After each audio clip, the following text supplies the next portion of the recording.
கையில அருவாளை தூக்கிட்டு கடாமிசை வச்சிருக்கலாம் தேவனாயிட முடியுமா? வயசு பொண்ணு ஆபத்துன்னு வந்துருச்சுன்னா வர்றவன் 100 பேரா இருந்தாலும் ஒத்தையில நின்று வெட்டி போட்டு அந்த பொண்ணு மானத்தை காப்பாத்துறானே அவன் தேவன்டா.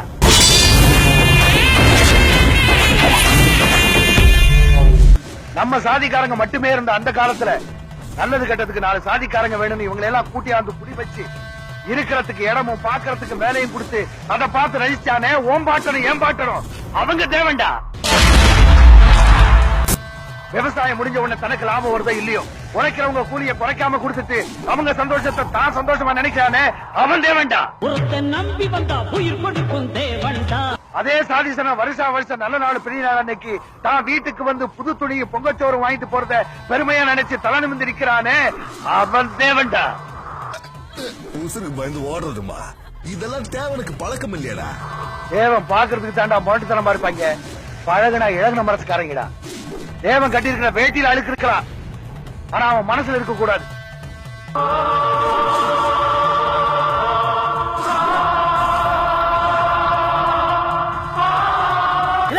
அவன் ஒரு கீழே கழுத்துல இருந்து கத்தியல்ல இடுங்கல்ல கொடுக்கு மேல நிக்கும் போது கூட துறைக்கு மிடுக்கு குறையல. தேவன் திமிரு. போலீஸ பார்த்தா பயம் இல்ல. போலீஸ்க்கெல்லாம் பயந்தா போச்சு அவசியம் முடியுமாயா?